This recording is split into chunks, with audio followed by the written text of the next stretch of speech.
afternoon to those who are present. This presentation of Junior Jam is being filmed in front of a live audience of students and faculty who have come here on Monday afternoon to film. Today we're filming two shows. So first we will be showing the seniors, a company of players, and second we will be showing the juniors' presentation of a Greek mythology Olympia Ganza. Both shows run about 40 minutes or so. There'll be a little break in between the two shows for those who are present if you want to get water or whatever you need to do while they set up for the second show.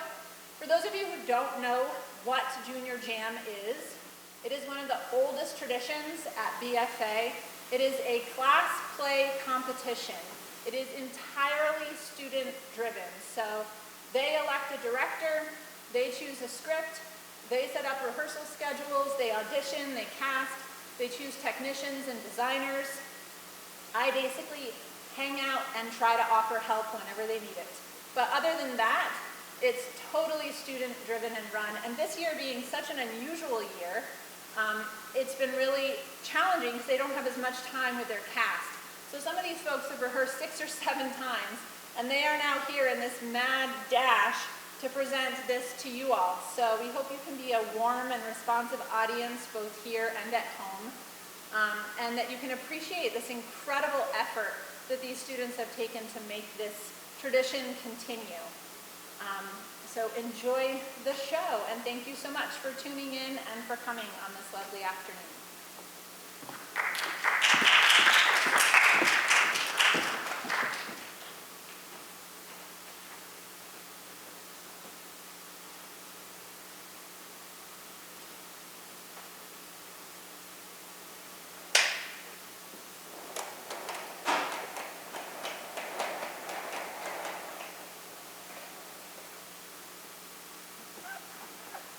Never again.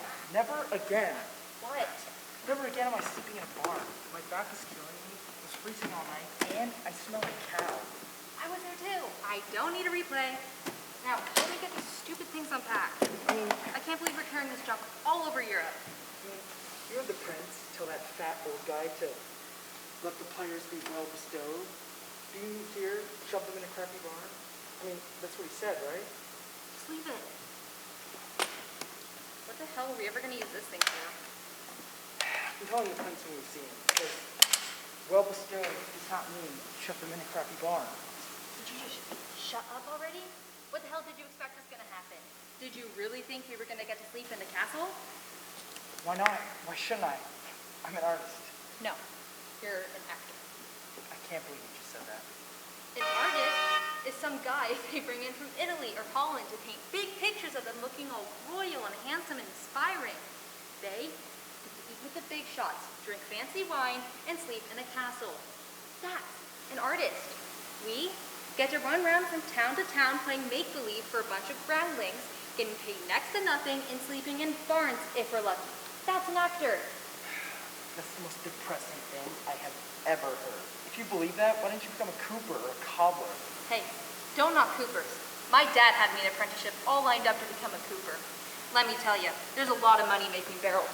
Everybody needs barrels. It's the backbone of international commerce. I could have been very comfortable being a cooper. Why didn't you take the apprenticeship?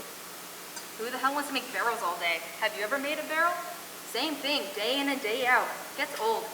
At least with acting, it's something new every day. New places, new plays. Never know what's going to happen next. It's interesting.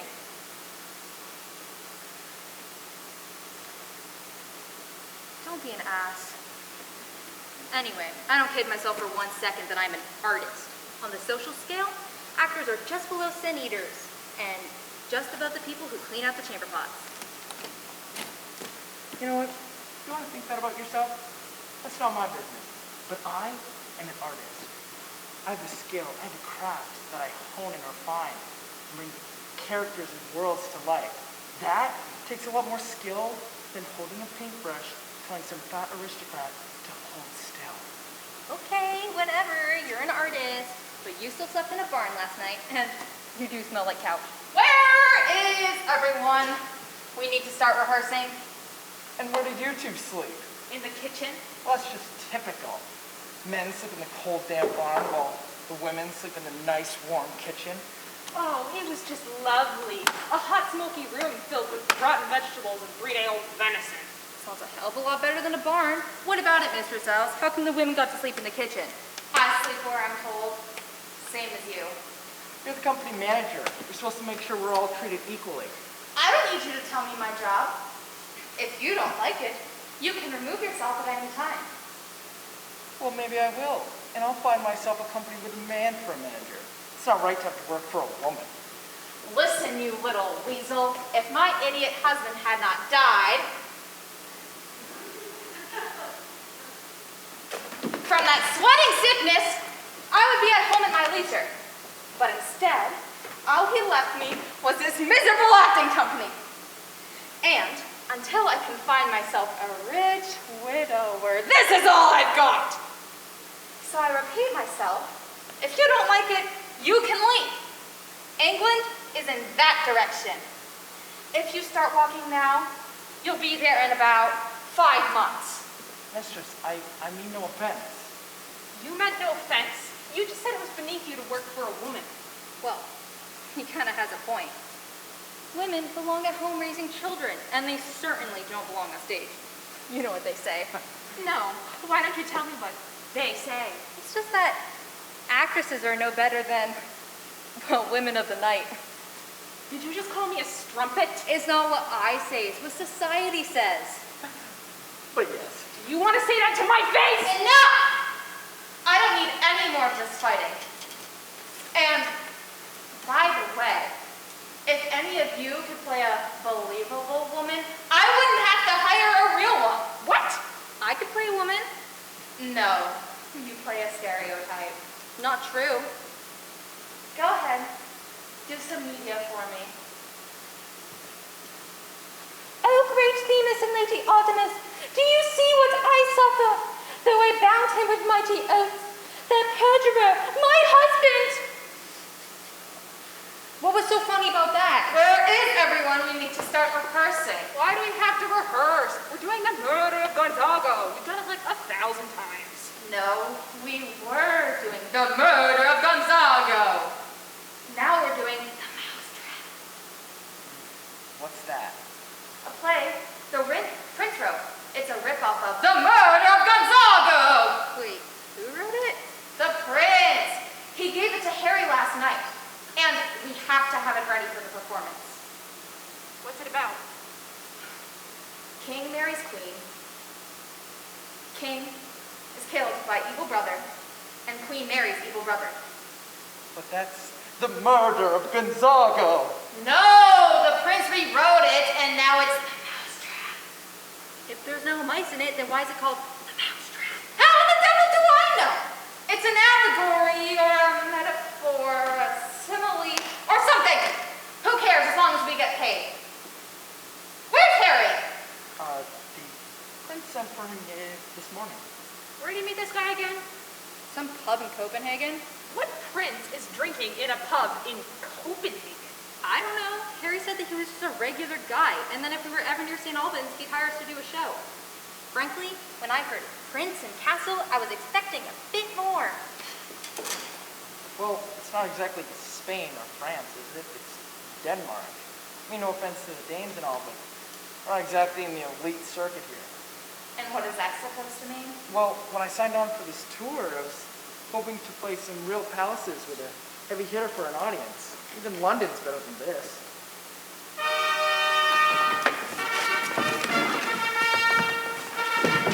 Speak the speech, I pray you, as I pronounced it to you, trippingly won the tongue. And if you should mount it, as many players do, I would say I would let Leaf the town crier spoke my lines.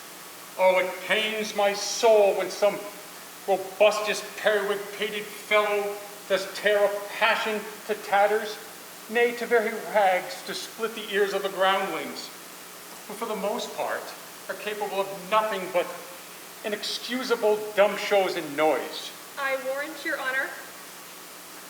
Be not tame neither, but let discretion be your tutor. Oh, I have known players that have played, and praised, and highly, but not tolerably where they have strutted and bellowed that you would have thought some of nature's journeymen had made men, and not made them well. They imitated humanity so abominably. I hope we reform that indifferently with us. Oh, reform it altogether, and let those that play the clowns say the lines that are set for them. For there's some of them that will laugh, so that they may take some quantity of barren spectators to see that they laugh also. Now go, make you ready.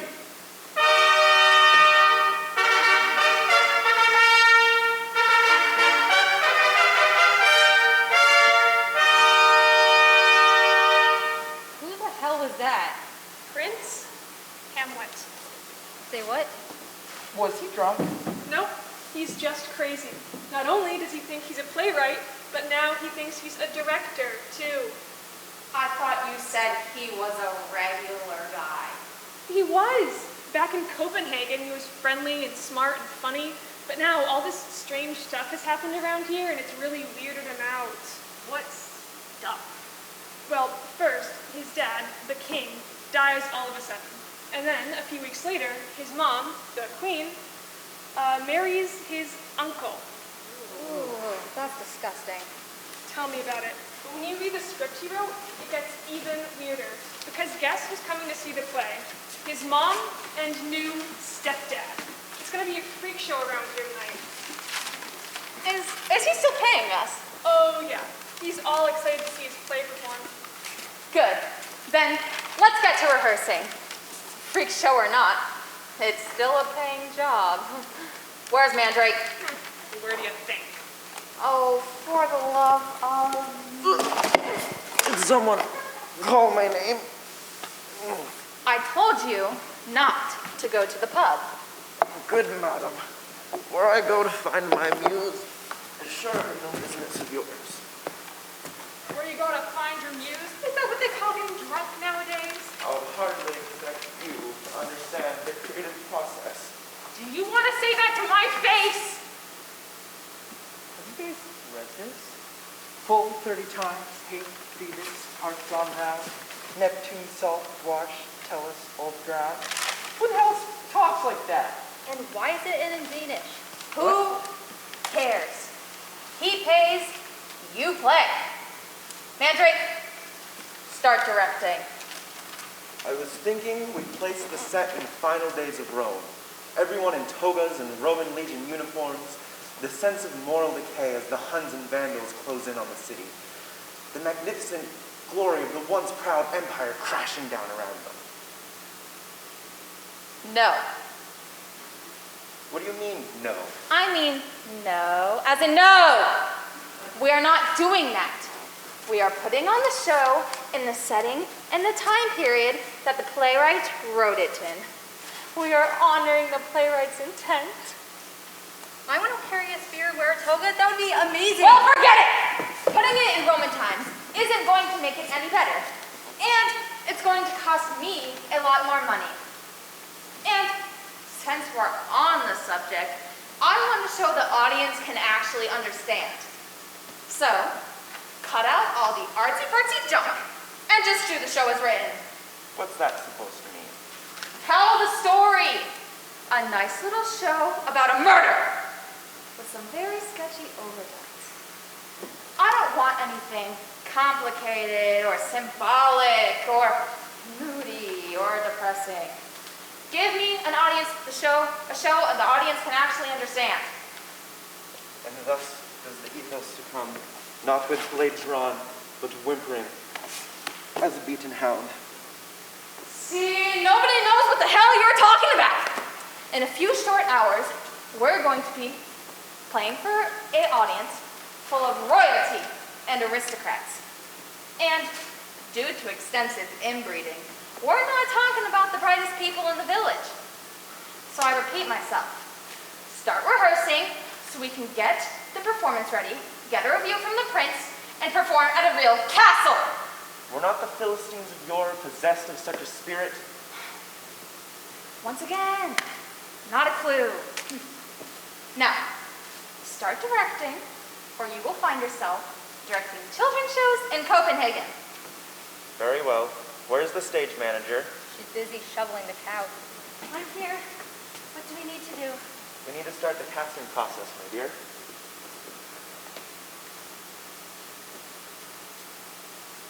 How many roles are there again? 3. What the hell? Nobody writes big casts anymore. And women? How many roles are there for women? 1. Of course, so typical. More roles for men than women. Don't worry, Gwendolyn. I'm sure that women will have full equality with men in about 300 years. Yes, by 1816, all of your problems will be solved. Please, people, we need to stay focused. Now as for the lead role, the usurper uncle who murders his brother and takes his wife. That is my role. What? I got us this job. I was the one who sat up drinking all night with the prince, who, by the way, did not pay for a single round. So I'm playing the lead. Thought this was a merit-based company. No special treatment. Well, we have a new policy. Get us a play at the castle, and you can play Helen of Troy for all I care. Harry's a usurper. Now move along. Well, it's so reassuring to see that my insights are no longer required in casting. But let's not dwell on the mundane.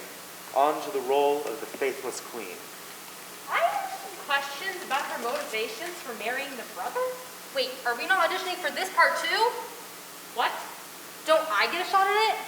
There is one role for women in this entire play, and you want a shot at it? I thought you believed in equality. I believe I'll kick your scrawny! Anna, my love, could you please read me my lines from the last time Thomas tried to play a woman? Yes.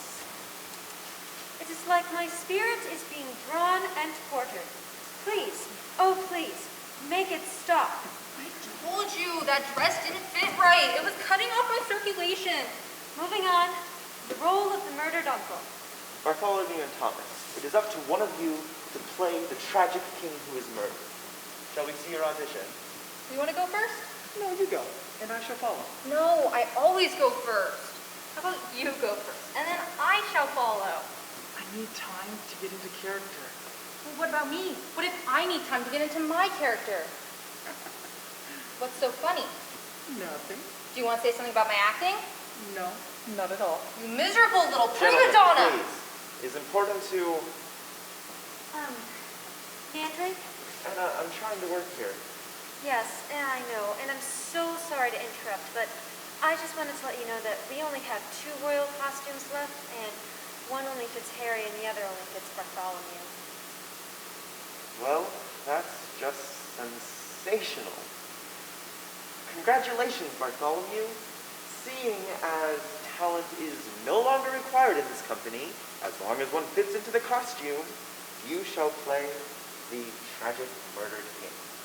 What? This is such a load of crap! Now, Thomas, there are no small parts. Only small actors. I don't have a part. I don't have any part. Nonsense, Thomas. Anna, is that stagehand still in the stocks? Yes, Mandrake. He's here until Tuesday. Well then, you see, Thomas, you shall be responsible for carrying the field of flowers on and off stage. And I need not tell one such as you just how important that role is to the success of the production. So I'm the lousy running crew? Are you saying that you're better than the crew? It's just that I'm a trained actor, and the crew is just... the crew is really just wonderful.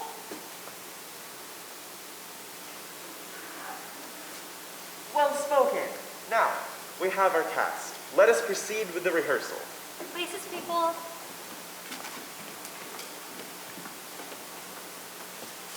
Master.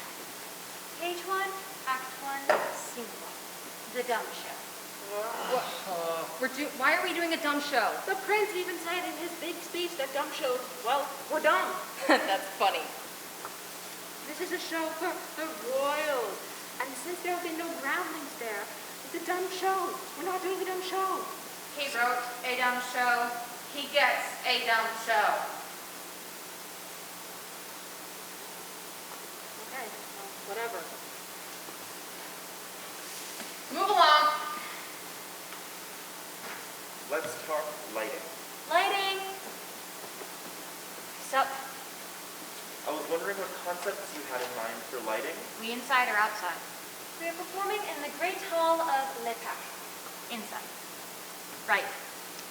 Well, I'd suggest using fire. You got your candle fire or your torch fire? Which one do you want?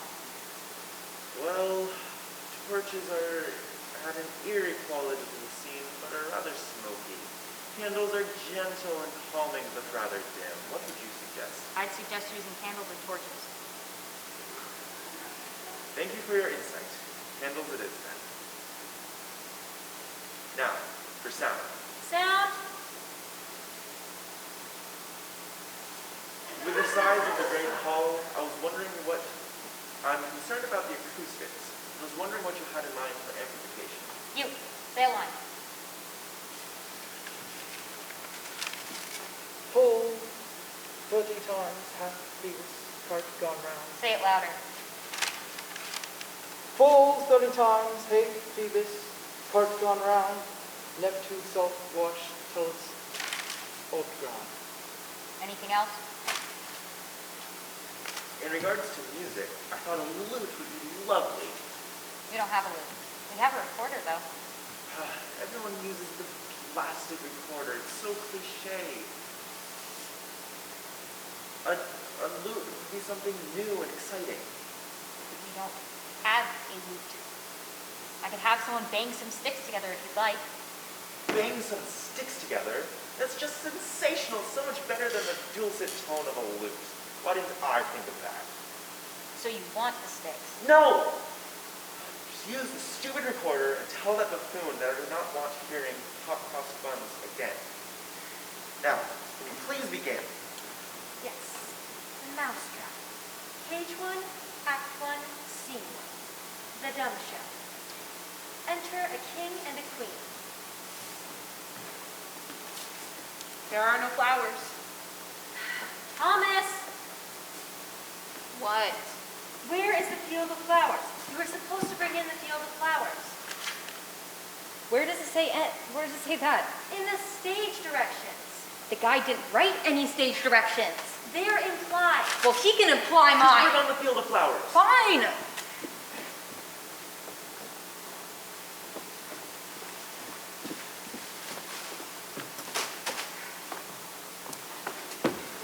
All right. The Mousetrap. Page 1, Act 1, Scene 1. The Dumb Show. Enter a king and a queen. Very lovingly, the two of them embrace. Whoa. What are you doing, you creep? The stage directions say we are to embrace. There is nothing in there about kissing. It's implied. You can imply my... All right, people, we're off track. That's it. I'm not doing the kiss. Not after what happened last time. But- If you insist on a kiss, Thomas can play the queen. Yeah, I'll kiss him. What? No kiss, but you must embrace. Now, shall we continue?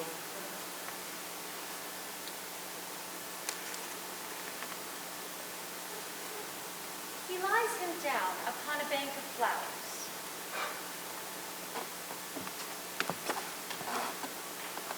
She, seeing him asleep, leaves him.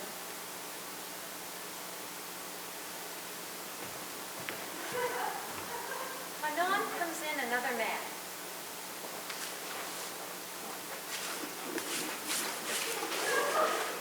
He sees the crown and kisses it.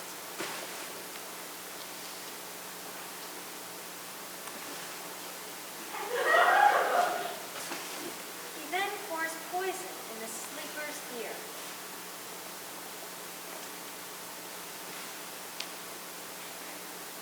Ah! What are you doing? Pouring poison in your ear. You moron, you got me all wet. I do what the script tells me to do. You got water in my ear. Duh. All right, we need to move along, please. Move along. You're not moving along until that moron stops pouring water in my ear. I have to poison you. That's the key plot point. Just pretend. Mime it. Mime it? That is so fake. No one is going to believe that. They want to see the poison. They can use their imagination. Things should be as realistic as possible on stage. Realistic? Have you seen those stupid flowers? Who exactly do you think we're fooling here? Fooling? We're not trying to fool anyone. We're trying to immerse them in a world they've never seen before so that we can show them the human condition, and everything that detracts from that world distances us from the audience, like pretending to pour poison in your ear instead of actually pouring poison. Wait. Did you pour poison on me? No, you moron. It's water. Mandrake, what do you want to do? Well, there are good arguments on both sides.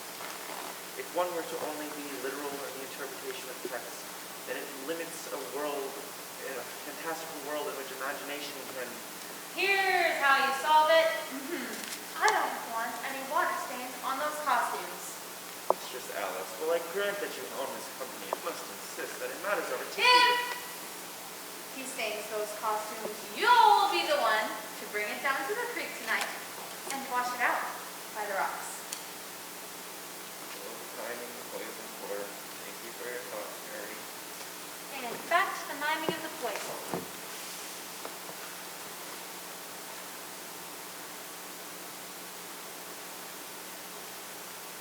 Hold. Hold. Bartholomew, why aren't you dining? He has to pour the poison on me. I did. Well, how am I supposed to know? My eyes are closed. And this is why we should use real water. Just use some sort of physical cue when you point the poison. Like what? Oh, for heaven's sake, just touch it with your foot or something. What if the audience sees it? What will they think? Then do it so they won't see it. We used real water. Anna! The usurper pours poison in the king's ear.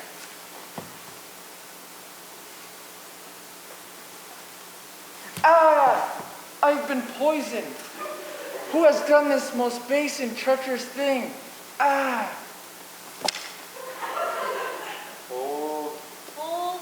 What the devil are you doing? Dying from my ear poisoning. This is the dumb show. There is no speaking in the dumb show. All right. Sorry, everyone.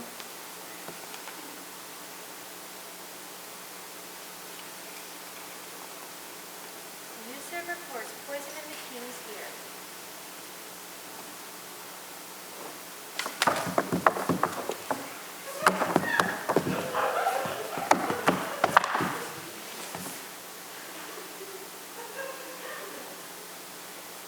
Hold.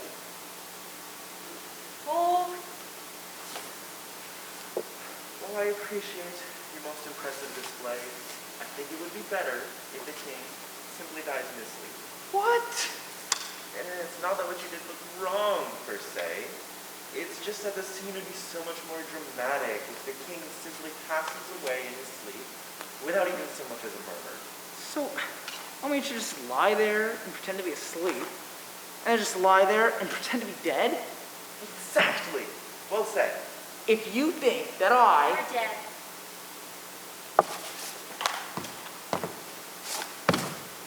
Moving on.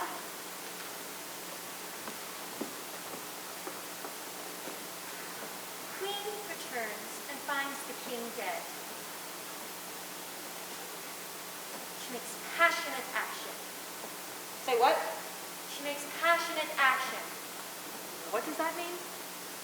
Means you've just discovered that your husband is dead. I get that part. I just don't get the whole passionate action thing. Use your imagination. I imagine it's a stupid piece of writing. Where the text fails us, the artist must provide the insight. How do you see your character reacting to the unexpected death of her beloved?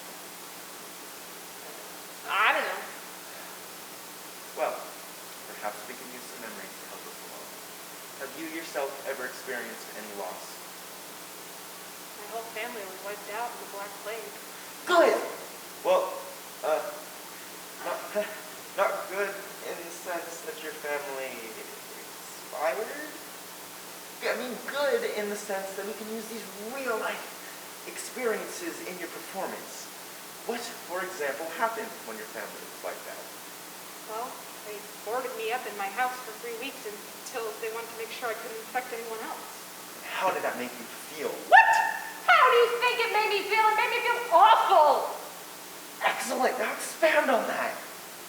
Listen, I don't know how to do all this emotional garbage, so just tell me what to do. Emotional garbage. Emotional garbage. There is no more important. Nothing is happening. Just tell her what to do. Why don't you try looking sad? Right. Poisoner, with some 3 or 4, come in and seem to condole with her.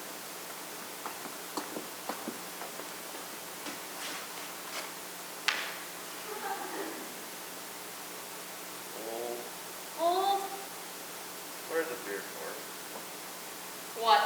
3 or 4? You think I'm paying 4 actors just so they can come in and carry off the body? Forget it. What do you suggest doing with the body then? I suggest you figure something out that doesn't cost me any money. I really can't work this way. What's the point? What's the bloody point? Anna, my dearest, loveliest, sweetest. Would you like to direct a play? Well... Anna, please call Thomas. Thomas! What? Thomas, my boy. Please be good enough to accompany Harry on stage to drag off the body. How am I going to carry that? Just do it!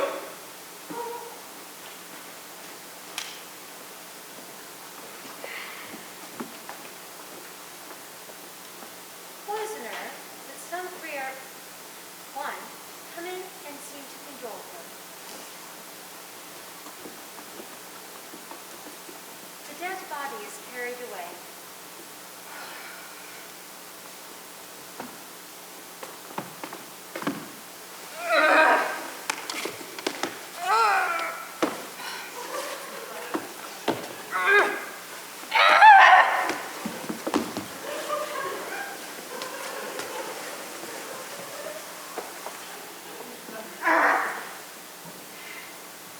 Poisoner boos the queen of gifts. She seems harsh at first, but accepts his love. Hey, hey, hey! Watch the hands, buddy. Must we go through this again? This show makes no sense. If I'm in on the plot, then why am I crying when I'm alone? If I'm not in on the plot, then why am I making out with the brother 2 minutes after they drag my dead husband's body off? Those women are more. You want to say that to my face? Very well. Then you run off with a murderer because you are in on the plot.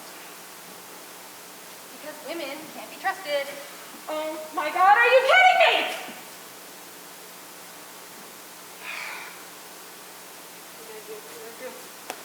All right. Honestly, I think it's the point that he can't write first.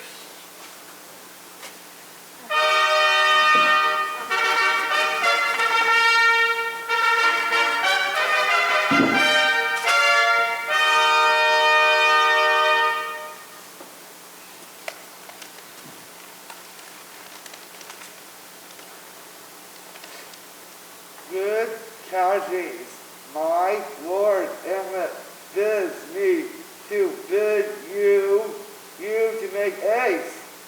Say what? My Lord Emmet says you are to make ace, as the performance has none. Anon? But we just started rehearsing.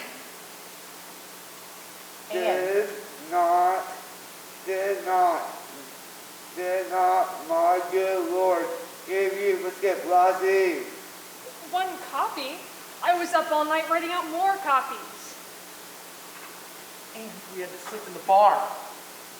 Fair, my Lord Hamlet will insist on the performance now. I myself once played on stage, university, and and was counted a good actor. Just shoot me. I did enact Julius Caesar. Yeah, real sorry we missed it. It was remarkable. Now make a further mercy punishment.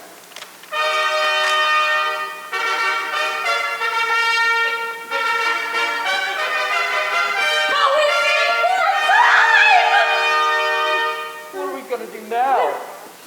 We're screwed. We're so screwed. Now calm yourselves, people. It is at times like these that we must come together as a company and make magic on stage. Oh, shut up! You're gonna be backstage the whole time, and nobody's gonna know who the hell you are. Why don't you come on stage and make a little magic with us? Listen, people! We need this job and the money. Now, this show is like every other show we've done before. A bunch of kings and queens and a few assorted commoners in for good laughs. If we just take in lines from every other script we've done before, throw in some these and thous, and no one will know the difference! What about the playwright? Screw the playwright! He's lucky we're doing his stupid show anyway. Now let's get out there and make some money! Anna, finish the costumes. Where are they? Isn't it your job to know? No, not actually, Mandrake. But yes, I will go and find them. All right, people, let us prepare. Positive energy words. Applause. Spirit. Mattress. Equality. Red leather, yellow leather, red leather, yellow leather. Aluminum, linoleum, aluminum, linoleum. I know. I know. They want to know. They want to know. I have a gift to give. I have a gift to give. Places, people.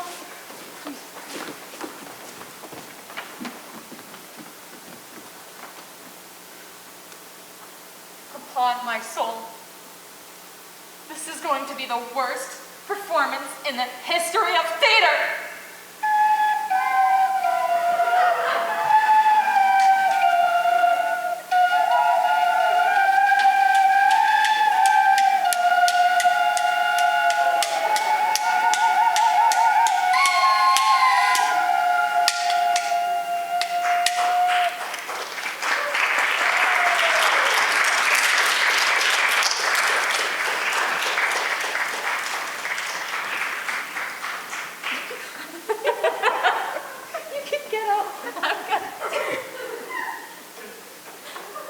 The cockroach. Okay. We did it. Do we want to do a bow? Are we bowing? Are we bowing? Okay, bow! We're bowing. We're bowing! Where's Mr. Where's that? Oh, there he is. He's right there.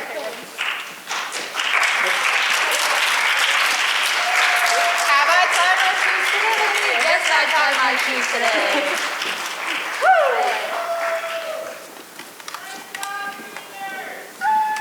Bella.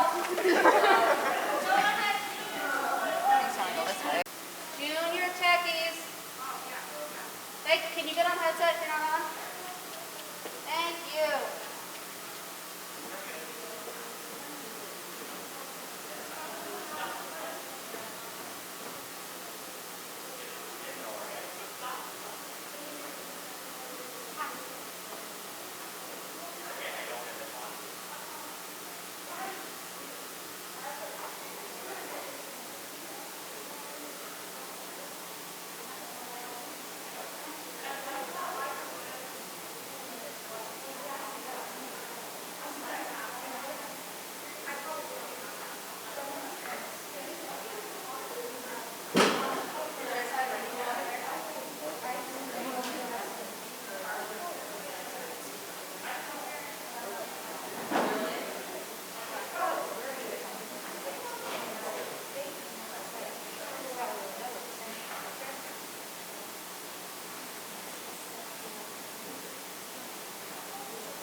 seats because in the next 30 minutes-ish, we're going to be taking you on a journey. Journey.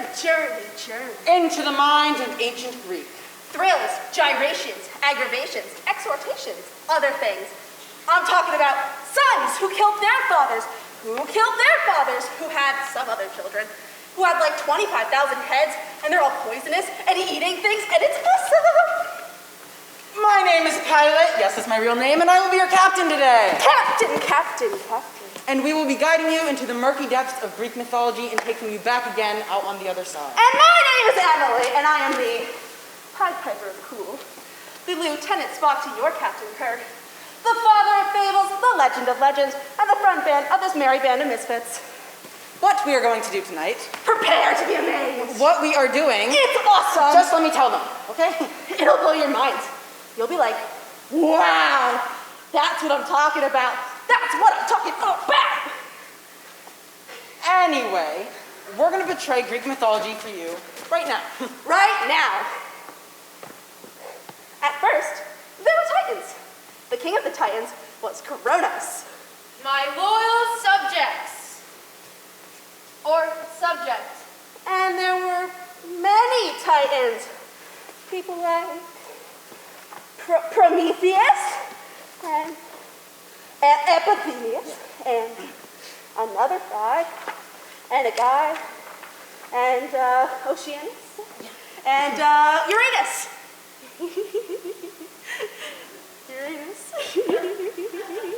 Thank you, Rhea. Now, I had a dream the other night that my children will one day rise up and kill us all. Thoughts? Okay, hear me out. After each child is born, you eat them. Yeah, that sounds logical. You want to eat my babies? This is why women can't be in charge of anything. They can't make the tough decisions. Nice idea, Big U. Eating babies it is. Now, what are thinking out there? I don't think this is a proper family relationship, but you're just looking at it with modern eyes. In ancient times, it was perfectly acceptable to...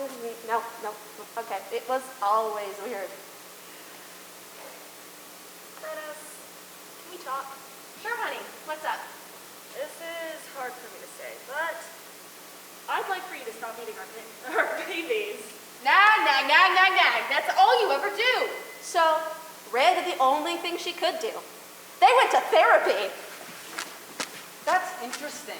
And how do you feel about him eating your children? It makes me upset, Go on. because he's a jerk. That's a blaming statement, and we're not using blaming statements here. I feel upset now. That's okay, Kronos. It's Rhea's turn to share now. Are you listening? Yes. You meet my kids. It makes me angry. Because a lot of work went into those babies. You're eating them. That's good. We're finally getting somewhere now. It means you're eating our love. Can I respond to that? Please, that's why we're here. Rhea, Yes, look at her. if you don't stop complaining, I'll eat you next. Whoa. Let's calm down. How about we try this exercise I like to call sharing time? Rhea, you tell Kronos you haven't told him something before. Can we try that? I guess. So you know how the last baby weight was a little tough. I figured he was going to be the god of earthquakes or something. Well, that wasn't a baby. That was a rock. What? I've been raising him ever since to kill you. What? Come on in, Zeus. See what I mean? She's been lying to me. Get him, boy. There has to be a healthier way to address family conflict. Kill him. Oh, yeah. And in the middle of this, Kronos puked up all the babies that he had eaten. And... Hey, I'm not making this up. This is straight from Wikipedia. This myth is kind of gross. Most of them are. Anyway, the regurgitated children all banded together, they formed a team, and defeated Kronos and the Titans and banished them forever. Score. So, since you're banishing all the Titans... You're banished too, Mom. What? Seriously? And you too, Titan marriage counselor. Dang it. Now, I, Zeus, shall rule the world as an enlightened leader and guide using the principles of democracy and fair play to inform my decision-making skills. And I shall never, ever seduce any mortal woman, because that would be wrong. What's up? I don't know if you're into this kind of thing, but I'm king of gods. Yeah, so that lasted for about 5 minutes. So Zeus became king, and somewhere in there, man appeared.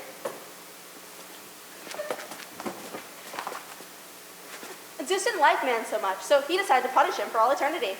Jerk. So, as punishment, in walks... Whoa! What the heck kind of animal is that thing? I am not an animal, and I'm Oh my not god, woman. it's a talking animal. Better to eat! So the next time Zeus decided to send a woman to man, he decided to give him a little warning first. Hey, Bob, what's going on? Is that you? Mighty Zeus? Yeah, listen, that animal you killed yesterday? The talking one? Yeah, that wasn't cool. I'm gonna send you another one. Don't eat her. Oh. Okay. Zeus out. The next day. My name is Pandora, and I'm looking for this guy. I guess I'm supposed to show up here and make dinner and stuff, and also, like, cook and clean and make the dishes, clean the dishes, make the clothes, clean the clothes, wash the clothes, appreciate music and fine art, whatever that is. Jeez, there's a lot here. Wow, you sound great. Welcome to the family. Now, get to work cleaning the dishes and washing the clothes, and not opening a box that would release all of the evils into the world, like death, disease, poverty, boy bands, and a lack of playoff system for college football. Hold on, I can't, no, I'm sorry, hold on. I'm feeling pretty offended here. Will you just let me tell the beautiful myth? No, it's sexist. Anyway, they were the perfect suburban couple. They were a couple that laughed together. They were a couple that played together.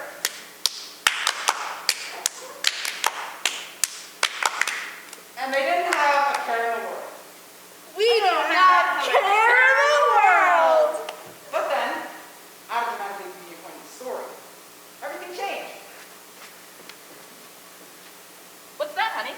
It's a box. I got it from a mysterious man at a flea market today. How mysterious. Where are you going to put it? Why are you so worried about the box? I'm not, I just... Don't talk about the box, okay? Sorry. What do you think's in the I box? said don't talk about the box! I'm sorry. I shouldn't have raised my voice. I just need some alone time with the box.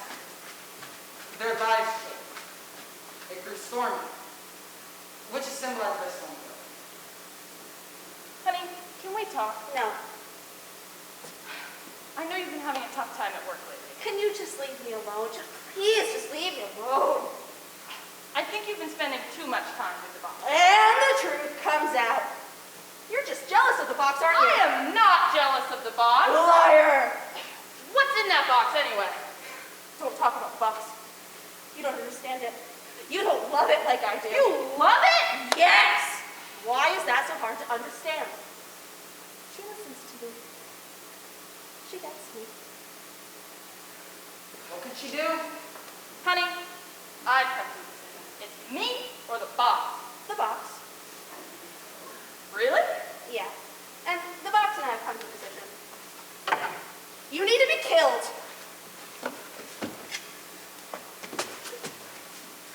One more move and the box gets it. You wouldn't.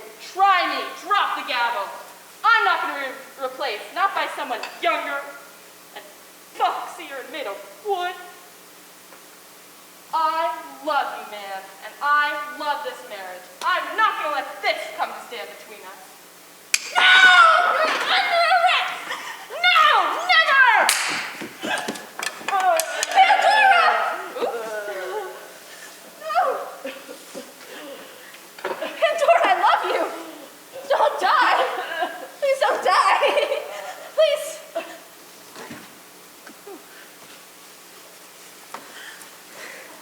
Oh, what a cruel lesson I've learned! I have taken married love for granted. Now, like all the men who have taken married love for granted, I'm doomed! Darn you, Box. Darn you to heck! And when man opened the box, everything that was horrible in the world, like professional wrestling migraine headaches, and clothes from the 70s emerged. The end. Now, it's time for the heroic myths. Elsewhere in the Mediterranean, things were afoot. Big things. Big things were afoot. A team of heroes had assembled. Convicted for crimes they did not commit, they escaped from a maximum security prison outside of Sparta and existed on an invisible ship somewhere in the Aegean Sea. Still wanted by the government, they exist as soldiers of fortune. If you have a problem, and nobody else can help, and if you can find them, maybe you can call Jason and the Argonauts. There assembled are the world's 4 mightiest heroes. Hercules, the incredibly strong son of Zeus.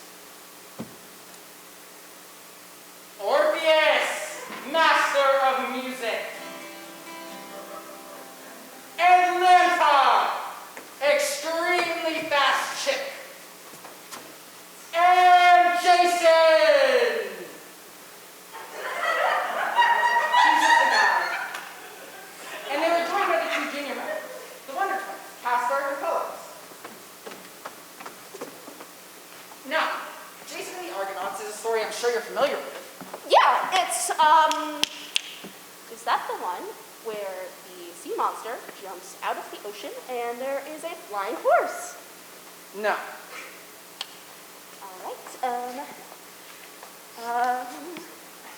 oh, there is a golden fleece. There you go. And they do stuff to get the golden fleece. If I may, Jason and the Argonauts is a story that everybody thinks they know, but they actually have no clue how it goes. Let's help out, shall we? Can I start? Meanwhile, on their invisible ship, the Argus. I've written a sad poem to express my feelings. No more poem. Anyways, I have a couple requests to save fishing villages from sea monsters, but the one thing that really intrigues me is finding the golden fleece and making me king. So all we're doing is making you king? Sounds great to me. Let's do it. But how? Let's do what we always do. Ask the computer. Hercules needs no Hold computer. on, computer. How do we find the golden fleece?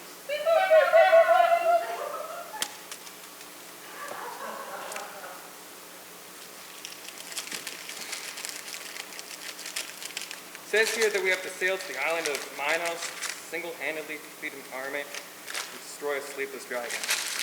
Cool. So, they set out for the island of Minos. Their first challenge, harpies.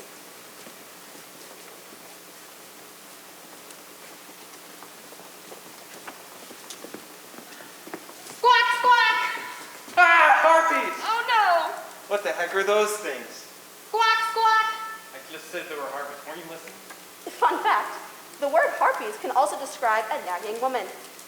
Like my ex-girlfriend. She was always like, Are you ever gonna vacuum in here? It's gross. I'm serious. It's totally gross. And do the dishes while you're at it. And you're not wearing that tonight, are you? I can't take it. Castor, Pollux, you know what to do. Wonder Twin powers, activate! shape the bucket of water. Form a giant eagle! Squawk, squawk! Be gone, harpies! I'm watching football all day! No! Thanks, Wonder Twins. You really saved us there. No problem! So, they sailed on, but they couldn't rest for now. They faced the sirens. Hey, fellas, come on over here. Let's do it. I'm coming, chicas. Stop. They're gonna kill you. I don't care. They sound cute. Men. Orpheus, can't you try to be at least a little hopeful? What? I'm sorry, I wasn't listening to you. Shut, ladies. We're twins! Orpheus, snap out of it. Okay, I've got an idea. Oh, so Orpheus played a song even more beautiful than the siren's song, and the siren stopped singing and started listening to him because he was just that hot. We love you. Call us.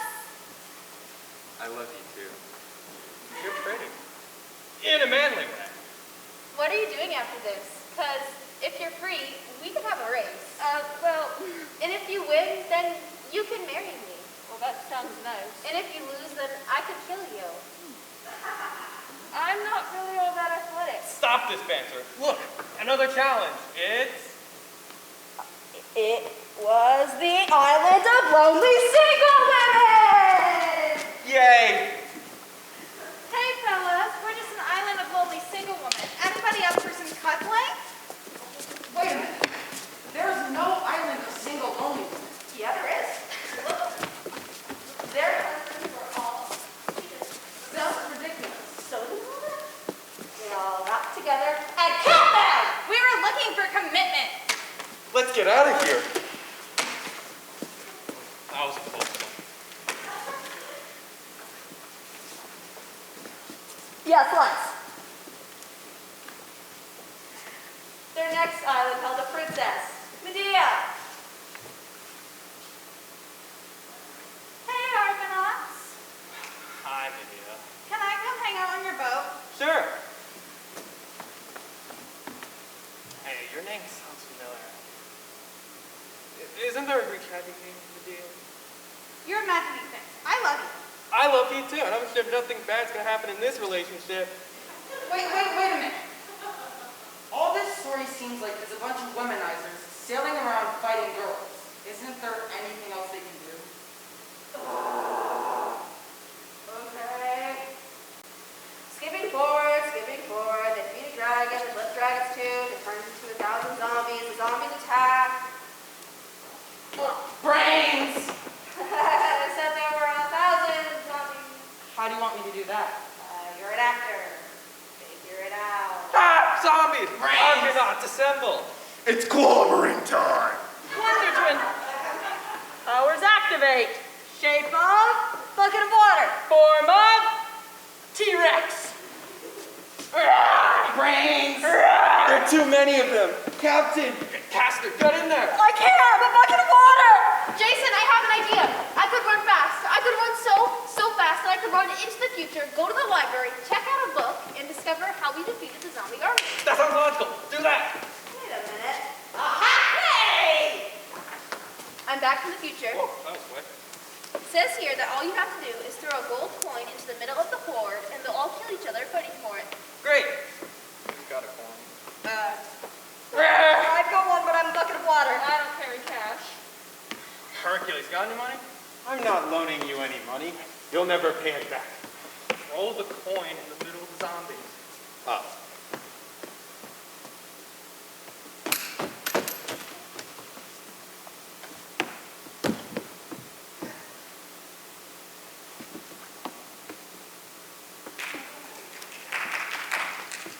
That was amazing, darling. He didn't even do anything. I love you. I love you too. Now the next challenge is to defeat the sleepless dragon. It's clobbering time. No, you can't fight it. Wanna bet?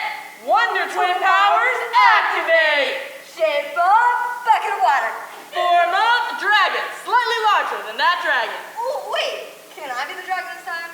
Don't be silly, you turn into shapes and I turn into forms. But it seems like every single time I'm a bucket of water and you get to turn into like cool monsters, and that's not fair. Okay, you know what's really not fair? What? I'm immortal and you're not. What? Yeah, check it out. See? It's because my father is Zeus and your father is an ordinary mortal. What the heck? We're twins with different dads? Yep, basically. And once again, the Greek knowledge of where babies comes from shines through! Meanwhile, back at the Argos. Well, we defeated the sleepless dragon, and I'm now king. Mission accomplished. My dad's kind of really pissed that you killed his entire army with, like, zombies. Ah, get over it. He's chasing us down with sleep currently. What do we do? Let's fight them. Lucky for you guys, I kidnapped my little brother. All we gotta do is chop off his fingers and toes, scatter them in the water, and my dad will take a long time tracking them down. Then we can escape. Cool? Cool? Good luck with that marriage. So Jason and Medea got married and they lived happily ever after. Well, no, nobody lives happily ever after. Moral of the story. Don't marry a witch! Okay, moving on. Thank you.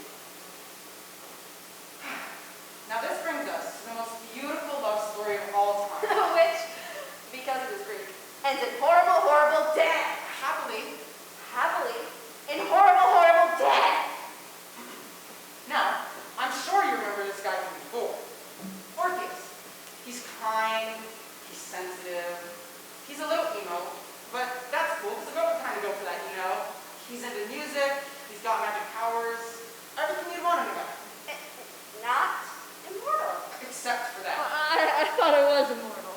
No, half-gods are not immortal. I really hate to break this to you, but you're a demigod. A lesser god, if you will. A god that's only around because your dad was mixing it with the mortals, if you know what I mean.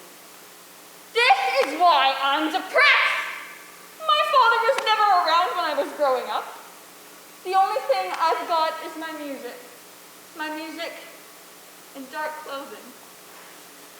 But then one day, a new girl moved to town. You're in a suit. Hey, I'm new in town. Can I tell you something? Sure. If I was a man dying in the desert with 1,000 suns burning down upon my back, I would trade a cool lake of water for 1 second to gaze upon you. Okay, well, I will see you around. But, like every great love story, they had a problem. In this case, his father, Apollo. Why were you hanging out with that mortal girl? Why do you care, Dad? I just want what's best for you. I found this muse. She's spunky.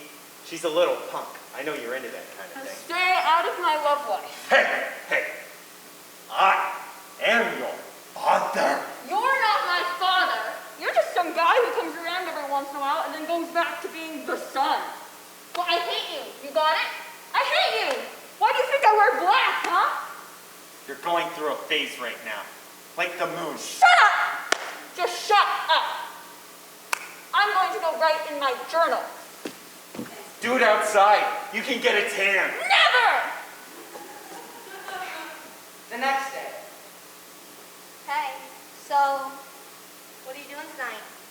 I'm going to fall asleep so that I might have the briefest chance to dream of your touch upon my skin and have the possibility, however slight, that you might love me in the cool darkness of the night. Okay, well, I'm going to the movies later. Do you want to come? Yeah, sure.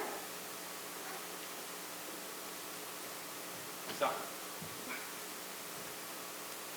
I know you're infatuated with this mortal girl right now. You don't know anything about it. It's something we all do.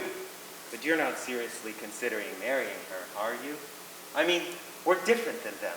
Gods aren't like people, boy. Well, I'm not a god either, am I? I'm just a demigod. Look, take a page out of Zeus's book. Find a mortal girl, have a little fun, then leave. You can't fall in love with mortals. I forbid it. What are you going to do about it? I'm god of the sun, right? Let's say you're walking to the store with what's-her-face. You're ready to see. Your idiocy? That's her name? What were her parents thinking? Well, it's a beautiful name. Okay, whatever. Anyway, you're walking along with the idiot girl, and she looks up at the sky, and oh boy, the sun just drops on her face. She's beautiful one minute, the next minute she's a burning hole in the ground. What do you think about that? Well, I love her, Dad. Maybe you just can't understand that. You're grounded. This is so unfair!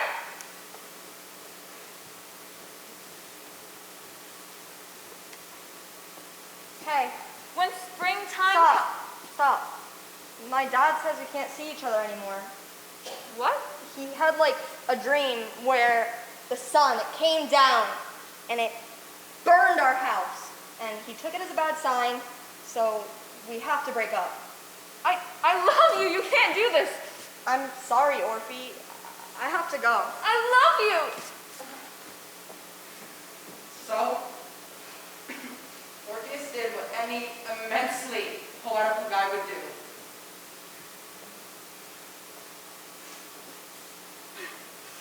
Oh, Orphe, if only you knew. I truly do love you. I do. If only you knew. What is love? Baby, don't hurt me. Don't hurt me. No more. What is that? What is love? Baby, don't hurt me. I love you. I love you. Who cares what our parents say?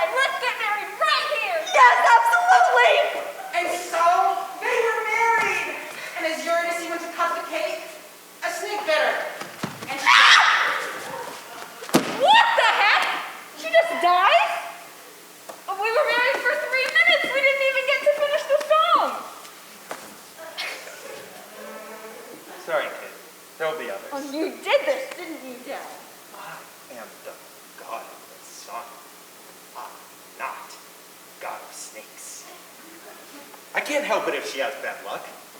Let's go. No, I still love her. You can't fall in love. You can't fall in love with a dead girl. You want to bet? So, Orpheus came up with a plan. Well, I'll just go down to Hades and get her. Simple. By the way, where is Hades? Oh, I got this one. So, if you go down the highways a little bit, there's a Wendy's, right? So, if you walk around that, there's a dumpster. And you climb in there, and there's a bucket of fried goods. Jump into that, and you'll be in the underworld. Okay.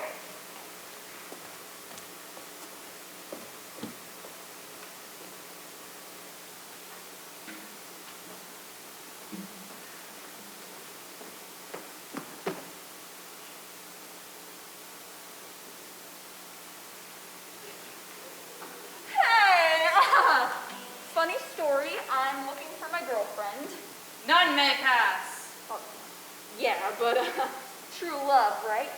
Don't you just love a good undead love story? None may pass. Can I play you a song I wrote about her? Where, oh where can your Eurydice be? She's left living society. She's gone to Hades, so I got to be cool to see my baby before I leave this world. Hey kid, that's some sound you got there. Who are you? I'm your Uncle Hades. Sheesh. Look, I want to sign you to a record deal, got it? I'm talking triple platinum here. I got this kid down here named Elvis. He's nothing compared to you. We're going to be #1 on every chart. Well, I just want my girlfriend back. That's sweet, that's sweet. Young love. We're going to make a killing off of that. No one leaves the underworld, though. Well, then I'm not doing the record deal. Aw, come on, kid. Listen, I want to introduce you to some of your fans down here. Oh my God, they are I love you! These are the Furies. Now listen, you're a sweet kid. So I'm going to make you a deal. I'm going to let Eurydice go back to the world of the living. I don't do that for just anyone, but you've got a great sound, and we're going to be rich. So here's the deal. I'm going to let Eurydice walk right behind you. If you can walk out of here without looking back at her, you both get to live. If you look back at her, though, I get to keep her forever, and I'll throw you to your fans here. Deal? Deal. All right, turn around. Hey, sweet cheeks, you took us out here. All right, you two crazy kids, run along. So, what have you been up to? Well, there's a lot of daytime TV down here, actually. It's kind of horrible. Well, that doesn't sound too bad. Thanks for coming and getting me. No problem. Are you okay? No! Oh my God, no! And Eurydice was torn from his grasp. And the girls descended upon him. And they tore him to pieces, tiny little pieces, and he died right there. Oopsie! I'm gonna go narrate some more, I'm sorry. Oh, can you take care of that? That's on me. And Orpheus' spirit descended back into Hades, where he met up with his true love, Eurydice. Hey, now we're both dead. Great. And they lived happily ever after together in love for eternity. Well, they didn't live. You know, they were spirits and everything. But they were in love for eternity, and Hades didn't let anyone torture them because Odysseus wrote some songs for Led Zeppelin. The end. And that concludes the world's first emo love story. Now, no Greek telling is complete without an in-depth exploration of their poetry. The Iliad is a story by Homer, which is 8,674 lines long. Of those, 7,922 start from a meaning. How did Trojan War start, you may ask? Well, like any other war, with a beauty contest. At first, there was a shepherd, Paris, and he was visited by 3 goddesses, Hera, Aphrodite, and Athena. Greetings, mortal. Holy goddesses. So, if you had to choose, like which one of us was the hottest, who would you pick and why? And if it is me, Aphrodite. You could marry any person that you would want. Even mermaids. You're the hottest. Score! I hate you. I hate you even more than she does. Oh no, I hope this won't cause any problems. 1 sheep, 2 sheep, 3 sheep. So, the war wasn't going so well. But then Paris got a lucky shot in with his bow. Ah! I've been struck in my Achilles heel. And everyone's rejoicing. We are the champions, my friends. But there was no time for carefully choreographed dance numbers because the war was about to drag on for another 9 years. What? Until finally, all right, Trojans were giving up. We're going home. And to prove it to you, we've given you this large wooden horse with a lot of room to fit a lot of people inside as a gift. You must think we're pretty dumb. Yeah, we do. We think you're pretty dumb. Anyway, there are a few ground rules with the horse. Number 1, can't set it on fire. Ah, shucks. Number 2, can't poke it with swords. That's what I do with all my pets. And number 3, if you happen to hear some rumblings, so maybe some people moving inside of the horse, you have to ignore that. Because, as we both know, horses have very complex digestive systems. Now, if you excuse me, I am going to go hide somewhere. Okay. And so, the horse entered Troy. And as the Trojans party that night, YMCA, it's fun to stay at the YMCA. But I said there was no time for carefully choreographed dance numbers. How are we even supposed to have a war then? and as the Trojans party that night, the Greeks snuck out of the horse. And they were like, no, please don't kill us. And the Greeks were like, die, die, die, die, die. And they were like, and this guy was passed out. And he was like, please don't kill me. And they were like, stab, stab, stab, stab, stab, stab, stab. And then this guy, he got punched into the wings. And this guy, he jumped off the city wall. And then Helen and Paris are up at a tower. And Paris is like, I'm so pretty. Wait. This is Helen and this is Paris, and they're up at the tower. And Helen is like, I love you. Gee, thanks, baby. I mean, gee, thanks. I just want to be friends. I left my kingdom for you. Give me some sugar, baby. Okay. Smooches, smooches, smooches, smooches. So they're up at a tower, and they're smooching. And Menelaus is like, no, they're smooching at a tower. And so then they're charging, and they're smooching. And then all of a sudden, a giant bird comes down. And it's the Millennium Falcon. And then a flood. A giant flood. And everyone's like, ah! Yeah, just like that. So, in the end, it was Paris versus Menelaus. Mano a mano. A titanic struggle. Ow, ow, ow, ow, ow, ow, ow, ow. Until finally, Give me some sugar, baby. You always say the nicest thing. and they lived happily ever after until they got home from the war, to where Agamemnon's wife was waiting with her lover, and they killed him in the bathtub. And then his son grew up and killed his mom. Oh, and then he lived happily ever after until he was chased down by the Furies who hated him. All right, fine. No one lived happily ever after. And that is Greek mythology. The end.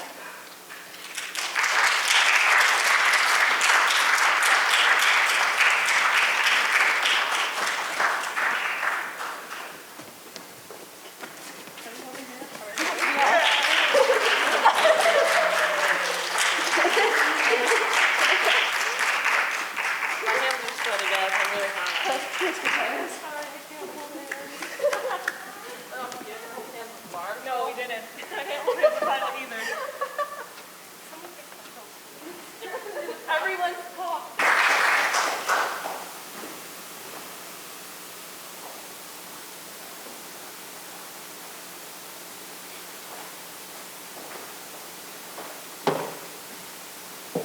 Well, that was a charming little restaurant. Carol, when are you going to tell him? I don't want to talk about this right now. Well, I do. It's been 6 months now and I'm tired of all the sneaking around and the lying and Wait till a week just hoping I could spend a few hours with you. Please, Brad, I just need some more time. What for? You don't love him. We both know that. All you're doing is delaying the inevitable. Carol, I want you now. I said I need more time. I'm not ready yet. I'm starting to think you'll never be ready.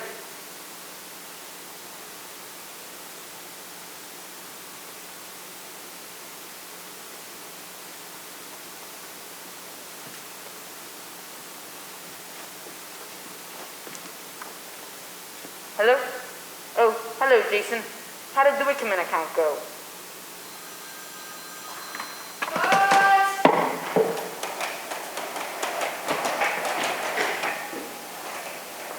Mark, where was the frickin' sound cue?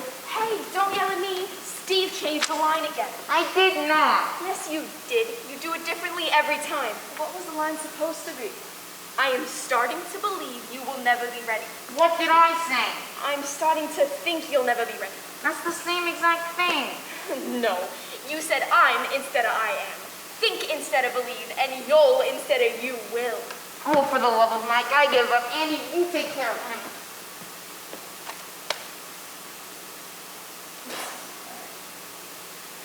All right. Look, if you can't remember your lines, it's not my problem. Hey, can we, get on with this? I have to be out of here on time today. I know. All right. Steve, please, just say the line the way it's written. But I like my way better. Oh, yeah. It's so much better. Shut up. I know, but just say it the way it's written. No, damn it. Why should I have to screw up my character that I spent the past 6 weeks with him? Just because that meathead can't figure out when to push a freaking button. Up yours, pal. Okay, knock it off. How do you want to say the line? I'm starting to think you'll never be ready. Okay, good, great. So you write it down that way. And you don't change again.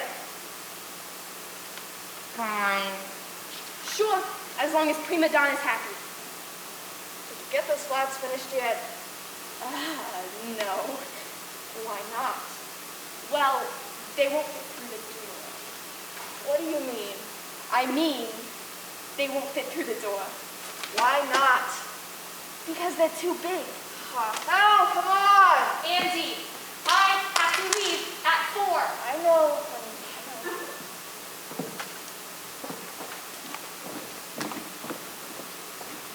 Well, when are you going to tell him? I don't know. Look, Sarah, you can't keep doing this. I mean, even Andy isn't that stupid. He's going to figure out something is going on between us. Oh my God, will you shut up? Okay, he's your boyfriend. That's right. We've been together for, 3 years. And before I throw that all away for someone like you, I'm going to be positive about it. What is that supposed to mean? Nothing. Look, baby, just because you feel guilty about cheating on your boyfriend, don't start dumping on me. You don't like the situation, you can walk away any time. Oh, is that what you told Ashley? What? What? You remember Ashley, don't you? She's the girl from the last production you were in. She said you were the most wonderful guy she ever met. Right up until you dumped her. Her and I had a very interesting talk about you last night. What's the matter, hon? Nothing to say? Okay, so maybe I wasn't too entirely nice to Ashley, but that doesn't mean that.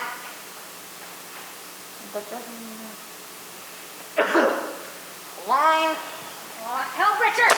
Anytime we get something started, you forget your lines. It's not my fault. Then whose fault is it? Look, I've got more lines than anyone else in this stupid play, and I've had strep throat for the past 2 weeks.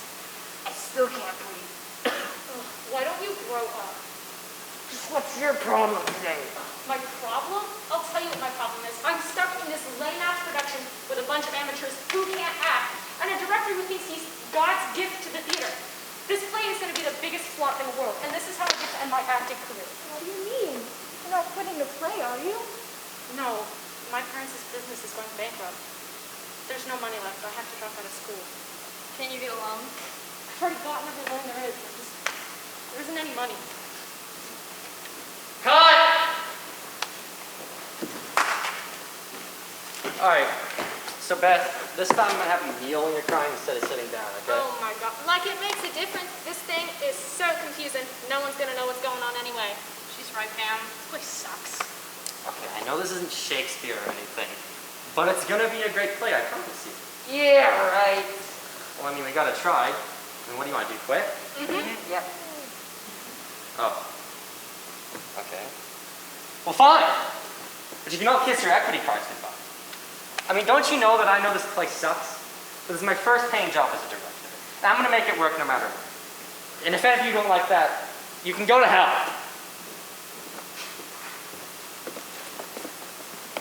Mrs. Smith, there's a coffee in the office. What? Mrs. Smith, there's a coffee in the office. My name's not Mrs. Smith. All right, what is going on? What do you mean? Did we change the lines again? What lines are you talking about? The lines. You say, go to hell. And then I walk in and say, Mrs. Smith, there's a coffee in the office. And then you say, thanks, Bambi, and exit left. Who are you? I'm playing Bambi. What are you talking? There's no Bambi in this play. What are you talking about? What am I talking about? We've done this scene 1,000,000 times. See? If any of you don't like it, you can go to hell. Then, enter Bambi. Wow, that's me. And I say, Mrs. Smith, there's a coffee in the office. Something weird's going on here. Are you saying that I'm just an actor playing the part of a director? Well, so am I. And so am I. I could have sworn I was directing this play. No, you were just playing the part of a director who was directing a play that wasn't really a play. Oh. I guess I got a little too in the part, huh? Obviously. This might be a stupid question, but if I'm not the director, then who is? What? Well, I'm directing one of the plays. No, that's a fake play. Who is directing the real play?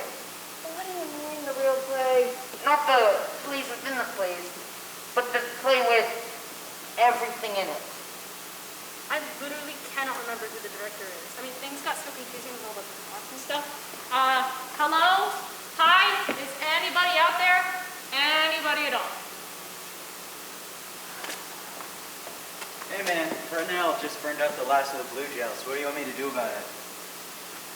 Why are you talking to me? Well, you're the director, aren't you? No. I'm just an actor playing a director in the second fake play. What do you mean second fake play?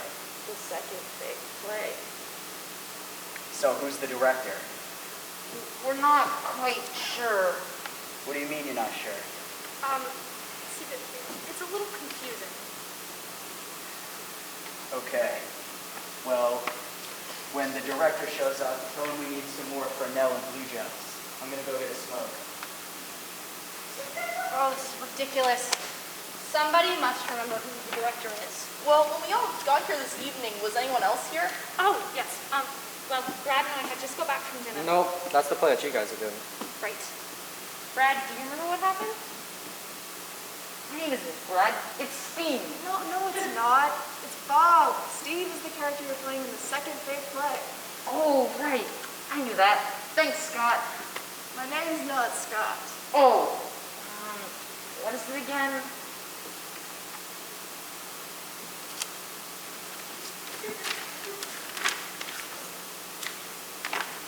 Carol. No, I thought I was Carol. Oh, no, here it is. I think you're Mark. So that makes me Tom. So then you're Tony. Isn't Tony the Vietnam vet who dies of a heart attack? No. It says here he's not Tony, he's Terry. This is him. Go home. Does anybody know where I live? Yeah, here, I got one. You live at 22 East 56th Street with your quadriplegic wife, your clinically depressed daughter, and your son who's afraid to reveal his homosexuality. Anyone else? Oh, you live at the state hospital for the criminally insane, where you were committed after shooting 6 people at the mall. A homeless shelter. We are waiting for the results of your AIDS test. Yeah. All right. Well, we still don't know who the director is. that I can help answer some of your questions. Who are you? Are you the director? You may call me that. I do indeed direct events. However, unlike your pathetic little play acting, my direction takes place in the realm of the real. I do it live, not past. Oh, are you God? Hardly. Although for a short time I did work for him. Then you're the devil. You may call me that. Others call me Satan, Lucifer, Beelzebub, Mephistopheles, the Prince of Darkness. As for myself, I prefer being called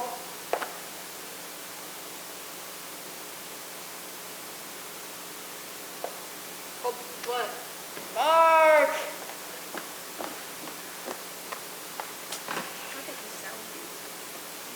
Oh, hello, Jason. How did the Wickerman account go?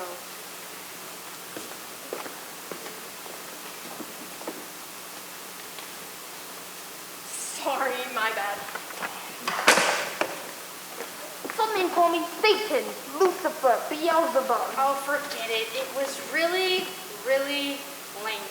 You have all been condemned to hell for your sins. Shut up already! And lose the cheesy accent while you're at it.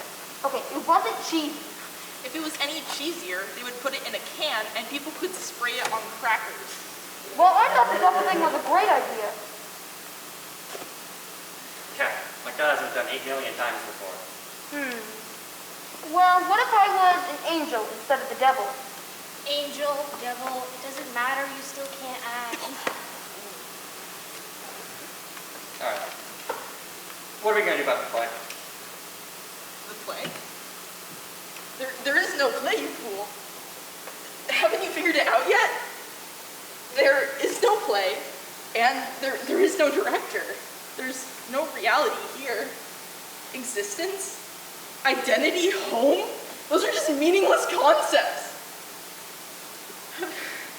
We're just figments of someone else's imagination. We wake up in the morning, put on our clothes and makeup, walk out the door, and spend all day letting other people write our lines for us, choreograph our movements, direct our lives. They tell us what to do and what to think and who to love and who to hate, and one day you wake up and you're not you anymore. You're just a stinking character in someone else's play. Now do you understand? Understand what? No, that's the last line in your monologue. You say, stinky character in someone else's play. Now do you understand? Oh, right. Sorry. No problem. Now, do you understand? No. Do you think I should pause a little longer and say it a little softer, like a... Now, do you understand? No, I liked it better the first way. It had more emotion to it. Yeah, I think so too.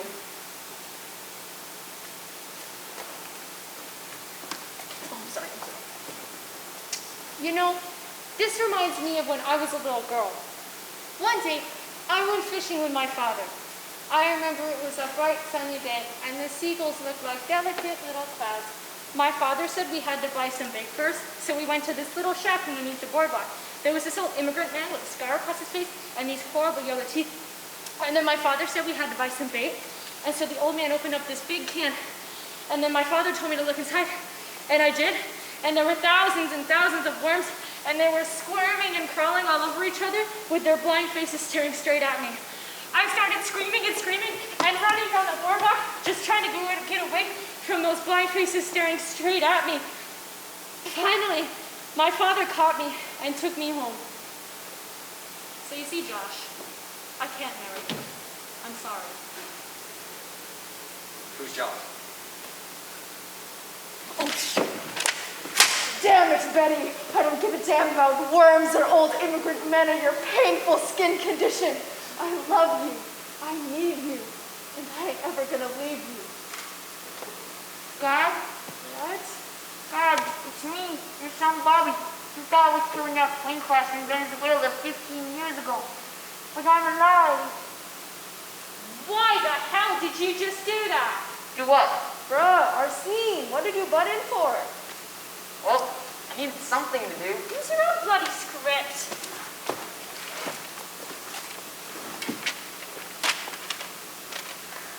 I got killed on page 25. Then use your other script, dummy. What other script?